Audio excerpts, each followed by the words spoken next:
Okay, so yes, hello and welcome. I would like to welcome you on behalf of Konrad Adenauer Stiftung Stockholm to our discussion on the state and the future of the EU engagement in the Arctic.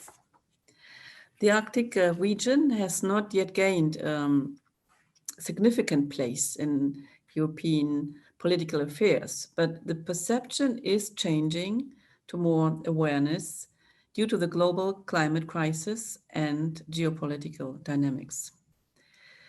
The question is, what role could or should the EU further play in the Arctic as an actor with first geographical and second functional presence in the region, funding research, ecological projects, and sustainable regional development. We have two speakers for our today's discussion. Arba Kokalari is a member of the European Parliament from Sweden.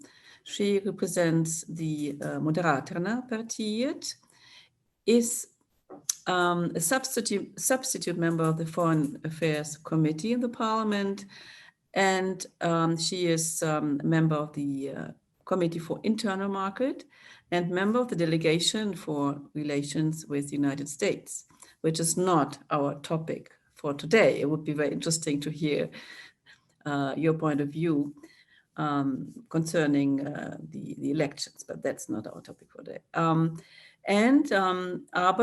Kokalari is a rapporteur for the Arctic within the EPP fraction. Maybe you can say later a few words about what that means. So welcome, Arba Kokalari. Andreas Raspotnik, he is from Austria and is a senior researcher at the High North Center of Nord University in Bodo in Norway. He is also the author of the short briefing paper you have got when we invited you to our discussion. Welcome, Mr. Raspotnik as well. So I would like to ask you, each of you, for a 10 minutes input, followed then by a discussion. We have right now 20 participants. There might come some more because we had more than 30 registrations. So you are most welcome to ask questions or give comments through the question and answer button or even through the chat. I would now first ask Andreas Raspotnik to give us your perspective on the current state. As I said, what is the EU doing in the Arctic? What are the key elements that make the EU a relevant Arctic player?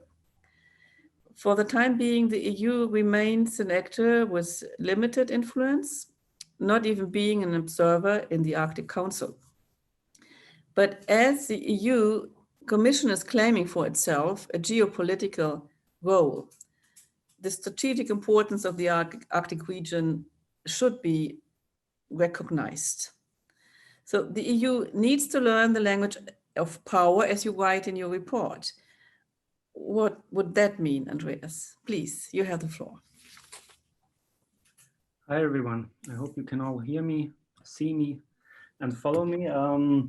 Yeah, first of all, thanks for the invitation. Thanks also for setting this meeting up. I think it's always, personally always interested, of course, in discussing this topic. And we see some, updates coming from Brussels. So I think the topic is definitely emerging and it will be an interesting year ahead, regardless of the virus situation or not.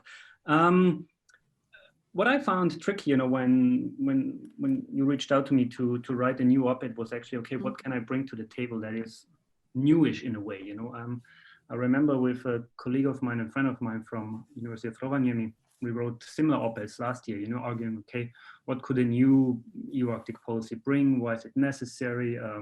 What could be the topics, etc., etc. So it's definitely tricky, and I look forward to all the questions also, and also to the input by Arba, and to see this topic evolving. First of all, I mean, what I think it has to be made very clear, and I do that all the time. I was at the conference in Oslo last week, and also an online conference with a lot of Asian and US actors last week on clarifying and stating quite clearly that the EU is an Arctic actor. That goes without saying. We have seen a lot of Arctic engagement over the last years coming from Brussels. I mean, as a researcher, you would always ask for more and criticize the outcome, but the EU is an Arctic actor. All institutions have raised their voice on Arctic matters. When we briefly look back to 2016, where the last communication happened from the Commission and the External Action Service, you have three broad themes that cover what the Arctic is all about. It's, of course, climate change and climate change research, sustainable development of the region, especially in the European Arctic, and of course, everything related to security, international cooperation, how the EU could bring in their point of view into these topics. What we have also seen, I think that's very important, two very important points to mention is that there is high awareness with a high knowledge within the few people that are actually dealing with the Arctic in Brussels, regardless if that's the External Action Service or the Commission, the MEP, the European Parliament. So I think that should be definitely emphasized, also compared to the early years. And then the second point I think it's very important is the EU has followed its Arctic instructions. I mean, they have said, we're going to do that. We're going to fund Arctic research. We're going to level up the input, the financial input for regional development, etc., etc. So they have really done what they promised within the Arctic. But of course, from a critical research point of view, I would always argue, or some of us would always argue, that the Arctic still has what I called in that brief a brand image problem in Brussels, both internally, like domestically in Europe, but also externally. And I think the key is not necessarily the external point. I mean, regardless being an observer, non-observer to the Arctic Council, I think that's not the topic. The EU has still many opportunities to directly involve the working groups of the Arctic Council, etc. The question is really the domestic lack of Arctic interest, or the EU's Arctic interest, European citizens' Arctic interest in the Arctic. And what do I mean by that? I mean, the Arctic is a marginal topic in Brussels. I mean, there are other crises, way more important crises than the Arctic, or the crises that we think the Arctic is all about around Europe. We've seen financial crisis, migration crises with Russia, etc. But the problem I often see with that niche policy is, I was asked for a conference last week, what is the biggest, the biggest topic the Arctic will have to tackle within the next 10, 20 years. And then my argument was, at one point, we often only talk about one Arctic. So we don't keep in mind that there are very different Arctics that need different or have different kind of challenges and different kind of opportunities, of course. But that kind of lack of knowing that there are various Arctics also means that the biggest challenge the Arctic has to tackle is actually some kind of ignorance or irrelevance. People only know some certain things about the Arctic, and I think sometimes that's especially relevant for Europe. I mean, when ask a normal citizen what he or she thinks about the Arctic, knows about the Arctic, it's very much about climate change, melting sea ice, starving polar bears, and that kind of knowledge affects, I would say, a bit, of course, also the Arctic discussions within Europe. And I think the key challenge domestically, but also for the future update, is how do you bring together these narratives, very important narratives in the Arctic of both, like you need to protect the region, climate change and everything related, but there's also like a big sustainable development part of that, and how do you bring this together, keeping in mind that, at least from my point of view, this climate change protection narrative is way stronger in Europe. And as we all know, I mean, coming back to these different Arctics, I have my base in northern Norway, and I mean, you can't compare North Norway or northern Sweden, northern Finland, as they are still peripheral parts of Europe, but you can compare them to other parts in the Arctic when it comes to people living there, the connections, and the opportunities you actually have in these places. So I think it's very important that, at least domestically, you need to change that kind of that the Arctic is more than only an area that needs to be protected and is far away from our minds. And I think that goes with many things. Also, when, for example, we often talk about development in the Arctic, exploitation, exploration. It's not about old school or old industries, you know, shipping to some extent, especially of course hydrocarbon exploration or mining. But there are way more other opportunities, especially when it comes to everything the new commission, the new you know, EP tries to emphasize, you know, the Green Deal. Everything related to like how can you make Europe as such greener, you know, and I think especially the European Arctic offers plenty of opportunities in that regard. And I think like the question is really how, again, how do you bring together climate change, environmental protection with sustainable development in a way that it is really, that, you know, tackle both challenges, but without forgetting that there is actually more to the Arctic than only climate change. And then again, maybe the last point is really like what's new in the Arctic at the moment, keeping in mind that, or at least from today's perspective, I would think that the climate change parts, climate change research parts of a new communication, as well as sustainable development parts will be rather similar. Of course, I haven't mentioned that, but we currently see a couple of assessments going on how the EU has affected Arctic policies. And I think these reports, these assessments will have an impact on an updated communication, and will probably provide new information. But of course, you know, always also for the public, the hot topic is security, international cooperation, and what's happening in that regard. And I mean, we have seen, I think much of the discussion, maybe more for academics or researchers, is the question if these are real changes in the Arctic or only perceived challenges, you know, and the Arctic is not an exceptional place in that regard. All the discussions that are happening there when it comes to geopolitics or whatever you want to name it is of course related to global developments. You see more discussions, debates, clashes, call it whatever you want, between the United States and China. And that of course has an impact on the Arctic as well, with China increasing their Arctic voice. Of course, Russia is an issue all the time. And then you got in these two key points, of course, also how is the EU changing with regard to everything related to international relations, foreign security policy. And of course, we all know that the EU has not the competences in that policy domain, and it's still with the member states. But the question is really like keeping in mind the more global changes, how will the EU change in the future in that regard? And what does that mean for the Arctic? Maybe, you know, it does not mean much. We have seen the 2016 global strategy talking about the cooperative Arctic, where the EU wants to selectively engage with Russia and keep this multilateral cooperative attitude in the Arctic going and support it wherever they can, you know. And if that's the envisaged, you know, status quo, and that's something you want to push, then it's fine, you know.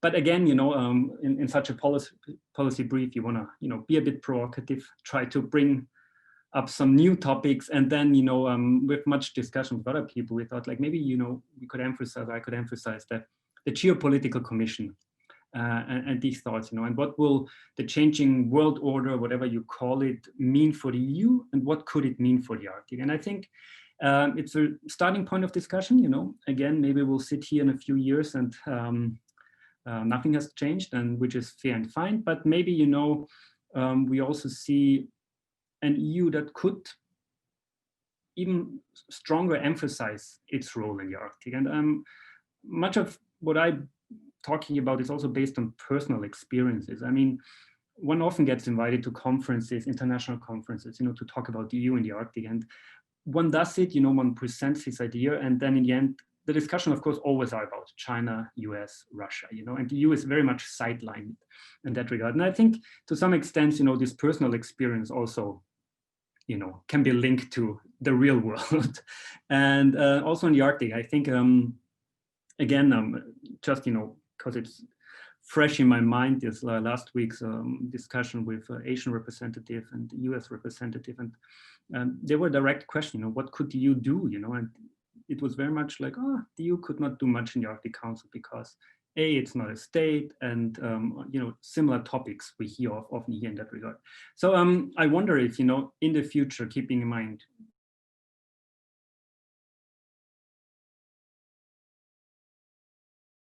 the Arctic could play a distinct role in that matter, you know, that the so-called supranational level external action service, etc., could provide something new, and where the Arctic could be really like, you know, a test, a case study in that regard. You know, I mean, again, it's just an idea that's, you know, maybe need to be further developed, and maybe it's totally naive. But I think the biggest challenge or the biggest change we see currently in the Arctic with regard to the 2016 situation, when the last communication was developed by the Commission and the High Representative, is really like this geopolitical, or like the changing global order, and that also has an input in the Arctic.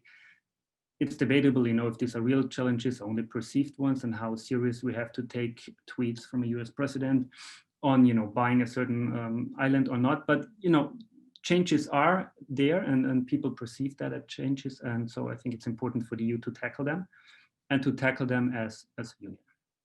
So, and I'm not sure if I managed my 10 minutes, but looking forward to questions, and looking forward also to the Parliament's perspective. Yeah, thank you so much, Andreas. That was very interesting. So you said the EU is an Arctic actor, and the EU could and should stronger emphasize its role in the Arctic. Arba, I would like to ask you, and to ask you for your input. So another EU Arctic policy statement is planned for end of 2020-21, and the last strategy paper has been issued in 2016. Andreas mentioned that. So what role has the European Parliament played so far in the EU Arctic policy? And how do you also in your function influence this process? And what are the most important aspects for you? And maybe you can also a bit describe what you do in your parliamentary work for the Arctic yourself. Thank you. Yeah, thank you, Gabrielle. And also thank you to Konrad Adenauer Stiftung for organizing this this panel, and for showing interest about the Arctic issue. And also thank you for Andreas for bringing in a more scientific objectives in this discussion. I have newly been appointed as the shadow rapporteur for the EPP when it comes to the upcoming report on Arctic. So the European Parliament will in the spring negotiate and write a report about the EU's stand on the Arctic, and I will be negotiating that for the sake of the EPP, which is the biggest group in the European Parliament. And I'm also going to continue and be responsible for the Arctic issues for the EPP, the Foreign Affairs Committee. First of all, I think Andreas put it really well. One big reason why the Arctic issue is growing in interest is, of course, and unfortunately, because of the environmental issues. We see today that the Arctic is heating up double as fast or twice as fast as the rest of the world. So the ices, the melting of ices changes the environment dramatically, but also changes the interest of the region for big players. Russia has always been active there, and they see, well, the opening possibilities in the Arctic as new possibilities. We see that China is seeing the Arctic as a way to sort of expand their transport routes. We see that also now that the US sees that the other big players, Russia and China, are looking towards the Arctic, then they also feel, well, we have to be there as well. And the most important thing now is that also the EU is becoming more active when it comes to the Arctic issue. The most important thing we can do is try to maintain that we need to have international cooperation and a respect for the international laws when it comes to the Arctic. Nobody has an interest of growing tensions or making this region to be a fight for different interests. But if everyone is sort of engaged in the sustainable development of the Arctic and the importance of keeping the region on a well manner. I think that would be very important. So, but the problem is that the EU has many times seen the Arctic as somewhere far away. That's something, well, we don't focus so much about, or we only have focus on research and protecting environment, which is a good thing, of course, but it's not enough. I think it's time for us as the EU to see the Arctic more as our northern part of Europe, or the northern European neighborhood. The EU has comprehensive strategies and activities and engagement when it comes to the eastern and the southern neighborhoods, or the southern parts of our borders. Now it's also time for the EU to make strategies and become more active, an active player when it comes to the northern part, because it is growing in importance. So one thing which is a good thing that has been done now is that the EU has a special envoy for the Arctic, Michael Mann. So, I mean, the interest and the activities are growing. What I would like to see is more of like an EU strategy or an action plan for the Arctic, and where we include both the engagement that we have on the Green Deal and to accomplish the Paris Agreement, but also to use the resources that the EU has when it comes to fishery policy, how to protect fishes, energy policy, transportation. I mean, we have a lot of policies that we also can include the Arctic in this, that we today do not do in the same extent. And when we see that other actors like China see the Arctic route as a new way for them to expand their economic interests, the EU should take a better role in trying to lead the green investments and to make green investments much more attractive. And so we can accomplish a more circular economy. And in that way, I think also we can convince the big players like China to follow our examples. So next year, Russia will be the chair of the Arctic Council. And it's very interesting because they say that they will focus on climate in the Arctic Council. Exactly what that means, we don't know yet. But I think it's a pity that the EU is not a permanent observer in the Arctic Council. I think we should try to push for it again, because I mean, we have other countries who are observer members like China, which do not have borders in the Arctic. And we have some EU countries who are not bordering in the Arctic, like Germany and France are also observer members in the Arctic Council. So what I would like to see is first an action plan from the EU, and also an enforcement again for the EU to try to become an observer member in the Arctic Council. So yeah, I will stop there, and if there are more questions, I will continue. Thank you very much, Arba. That was really very clear. When it comes to the question of an EU action plan, and also comes to pushing the EU become an observer member in the Arctic Council. I would like to have one short question to you, because when we speak about the Arctic, and Andreas is mentioning this in his paper as well. So what are we going to talk about? Because we have an Arctic which is not only Europe, we have European Union, we have an Arctic also in Russian Arctic region, and the US and Canada, of course. So what is the EU going to focus on? So you say it's the Arctic is the northern part of Europe, but it's actually more, isn't it?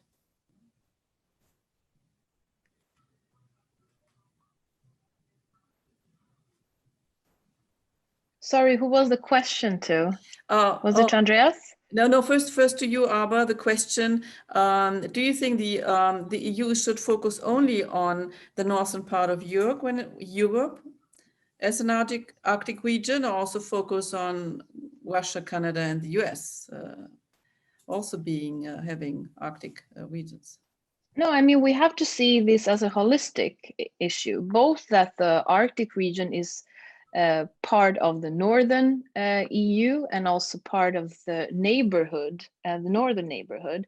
So we both have to see how can we protect the environmental and parts of the Arctic as part of the European Union, but we also have to broaden the perspectives to see that there are geopolitical things happening up there, and that our neighbors and the big players are shifting their interests in the north. And so it has to both be part of our own internal policy and also part of our external foreign affairs policy. So both environmentally, both security, I mean, more holistic than it's done right now, because we will need it, because the big players globally are seeing Arctic as business opportunities or power opportunities, and we have to have a broader perspective on the Arctic as well. Okay, thank you. Andreas, in EU action plan, so how would you have done a lot of research on this? What must the EU do in relation to the Arctic international cooperation, and also in terms of to become and to live up to its expectation as a relevant and even a more geopolitical Arctic player, as Arba just mentioned? What do you think the EU should do more in relation to that? I mean, I think, thank you, Arba, also for your thoughts. It's a complex matter. And I think the major, the basic starting point is always, of course, we always talk about this one Arctic, but as Arba also mentioned, there are so many Arctics, meaning also so many different challenges ahead, and also like different competencies and different ideas, maybe also on like what you want to do in that particular part of the Arctic. If you know, you split it up and you say, okay, let's focus first on our Arctic to some extent, you know, on Europe's Arctic, whatever, however you define it, but the broader Barents region, you know, everything involved with the relationship to Norway and Iceland, and also Greenland, you know, like how do you see the future of this peripheral part of Europe? You know, what can it bring to Europe with regard to the Green Deal? You know, like I like what you said, like leading the greening of the Arctic, about, you know, like what could the European Arctic bring to the EU? And I mean, as a foreigner living in northern Norway, I ask more and more people up there, like you often criticize the EU for not doing that and that, or for like, you know, being pushy in early times when it comes to enhanced Arctic governance, or the Arctic Treaty suggestion even, or whatever it is. But what could you actually offer to Brussels? What could you offer to the center of Europe? You know, part of your ideas on sustainable management, on ocean management issues, aquaculture, whatever it is, you know. What's also, it shouldn't go one way, you know, what could you do for the northern parts of Europe, but also the other way around? What could the North, also from, you know, a research university perspective, whatever it is, what could it bring to other peripheral parts, you know, in Europe, like what kind of knowledge or what kind of capacities, but also, of course, to the center. I think this is a discussion that should be even like further intensified, you know, this dual approach, not only like, okay, what can we bring to the North and what is our idea for the North, but also the other way around.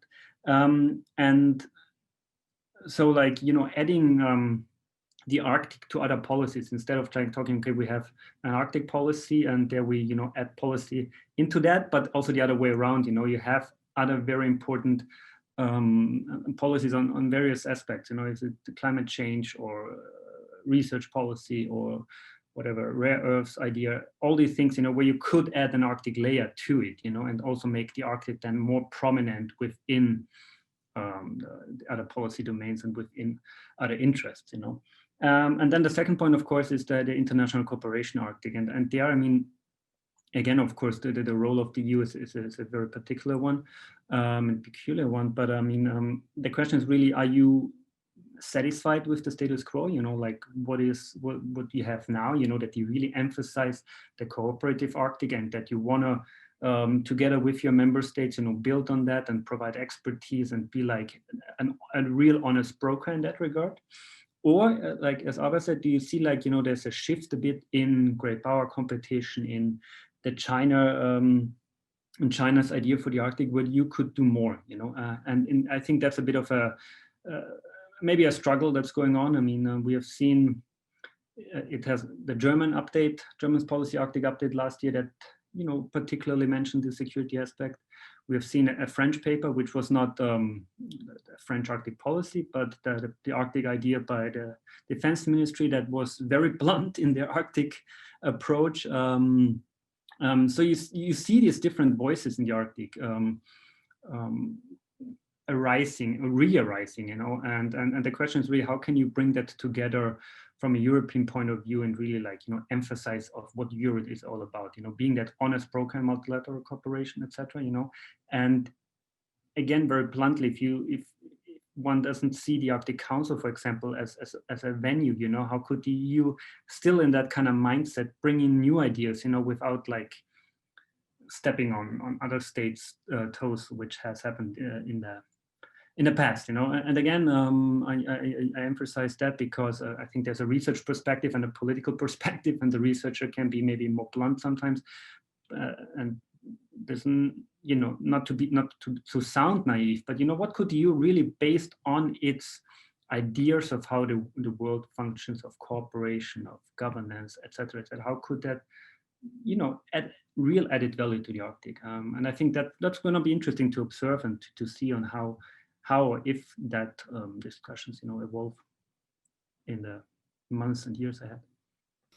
Oh, thank you so much, Andreas. So many questions to you, Arba, now. Maybe also you could add something from your Swedish perspective, being partly also a part of the Arctic region. So would you like to answer? And I would also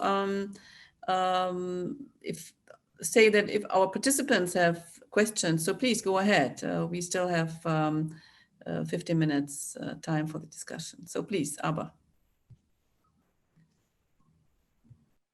Yeah, thank you.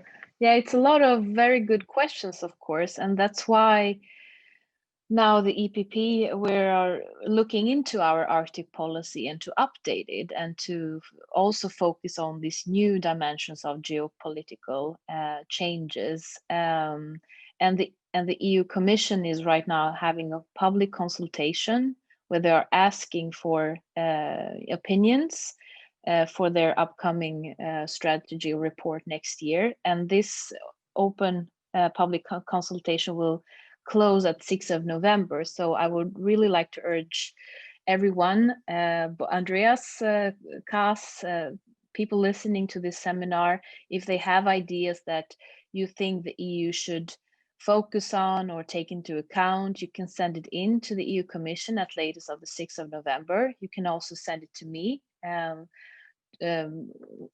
very open to ideas and to see how we can develop the EU policy when it comes to the Arctic.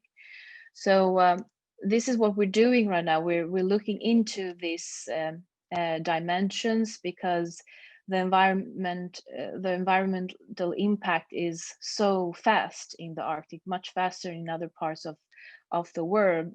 And things are really happening up there in the north.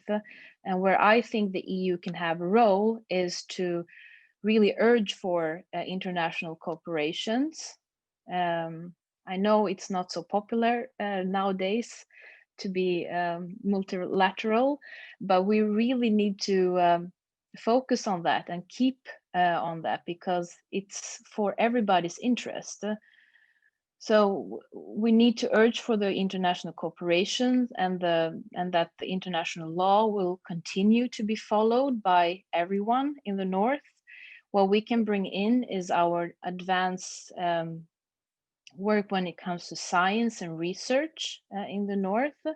We can try to when we have a discussion in the Arctic Council, also discuss when it comes to the Green Deal, because the Paris Agreement touches upon everyone, and also to try to convince other parts like the US and China and Russia that if we're going to sort of save the planet, if we want to mitigate of what's going on with the ice meltings in the Arctic, then we have to shift our economies to a greener, to a circular economy that will both reduce emissions, that will reduce the climate of not being as warming up as it does right now, and at the same time it provides growth and new jobs and new opportunity and innovation. So that's, I think also the Arctic dimension can also be a platform for discuss globally on how we will shift our economies to become more sustainable. And I think even if Russia or China have now economic or natural resource interests when it comes to the Arctic, I think also that they also see the perspective of it's not that good for Russia when the ices also are melting in their own countries, because this is also bringing huge problems for them. And I think everyone wants in the end for to have a more greener shift in the economy. But I think the EU is the one who can convince the others that we can combine growth and less emissions. And we want to show the others on how we can do it. But exactly how the strategies on the Arctic will be defined, this is what I'm working with. And I don't have all answers, but I think it's very important that not only us as Nordic or Arctic countries see the importance of that part of Europe, but I also want the EU to become much more active than it has before. And we have the responsibility to do it, and we have the opportunity to make the Arctic region as a platform for cooperation, and as also cooperation to help mitigate the environmental impact. Okay, thank you so much for your very comprehensive answer. We have one question now coming up from Brussels. Kai Gläser, who is working at KAS Brussels. And he asked, and I think this we could take as a final statement from you, Arba, and also from Andreas. When it comes to the focus of the EU towards the High North, if this broader engagement can be properly done within already existing frameworks, like through a seat in the table at the table in the Arctic Council, or should there be other formats? So what do you think? Maybe first Andreas and then Arba for a short conclusion.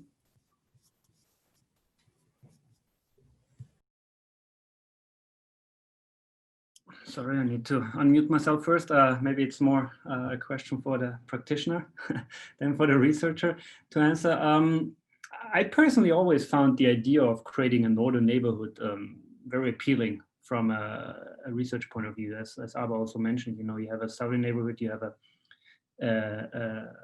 eastern neighborhood, but you never have this idea of a northern neighborhood. I mean, I had a lot of discussion about why that is not the case, because, you know, there is different ideas on like, or that the EU is already part of the Arctic via its member states, and the neighborhood, I think, has a bit of a different approach to that.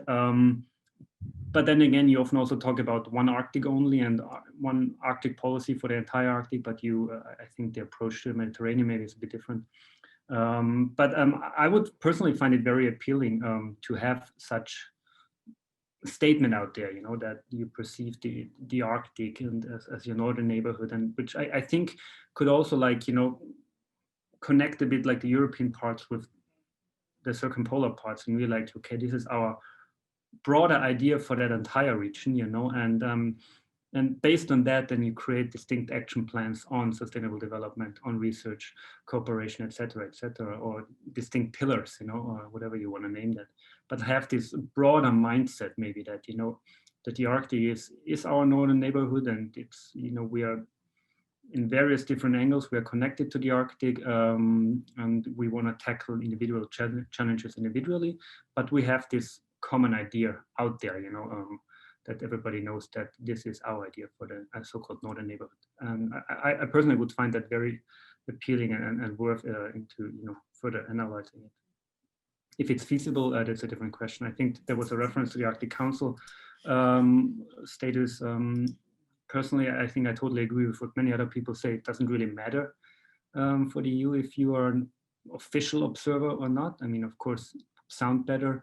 As far as I'm concerned, and the Russians have agreed on that EU will stay that kind of, or have the same observer status they had before, now also with the Russian chairmanship. We all know that the situation with Russia is the one thing that hinders the EU to become an observer after everything has been dealt with Canada. So I think that's a status quo that could continue. And if at some point there's a window of opportunity for that to be changed, I think everybody will agree that this is a worthwhile endeavor. But for now, I think that works pretty well. Yeah, thank you. Arba, what do you think about the additional formats, Arctic Council plus other formats where the EU could be more present with its engagement? Yeah, no, I mean, I think it's good that the Arctic issues are brought up in many kind of platforms nowadays. That was not the case 5-10 years ago. I think the most important thing is that we don't need any new institutions within the EU to sort of create a new policy when it comes to Arctic. No, I think we need to discuss and to have a policy when it comes to the Arctic as part of the neighborhood or as part of the Northern Europe. That would be the first very big step. And then the other thing is it's good if the European countries in the Arctic Council cooperate. I think they do. They can do it even further. And also, until that day comes, if that day comes, that the EU would also have a seat as an observer in the Arctic Council, then the countries who are currently in the Arctic Council can be the spokespersons for the EU. Because right now, all of us have our own strategies when it comes to the Arctic. Several EU countries have formed their own strategies. Now we also would need to have an EU strategy on this, so that we together with a stronger voice can talk also from the voice of the EU when we discuss with the Americans or the Russians or China. That would be good. Thank you. That's very clear. Thank you so much. And thank you so much for being our speakers today and for listening to our discussion today. And I would ask you, as Arba mentioned, to take part in this giving ideas to what the future EU engagement should look like for until what you said, November 5th. So there's still 1 week to send in your ideas. Thank you so much again. And we have been on Facebook translated, so you can always repeat this session. And of course, you can read once again the report by Andreas Raspotnik. I think there are many interesting ideas also you can find when you think about future engagement of the EU. Thank you so much, Arba. Thank you so much, Andreas. And have a good day. See you soon again. Bye. All the best. Bye. Thank you. Thank Bye. you. Bye. Bye.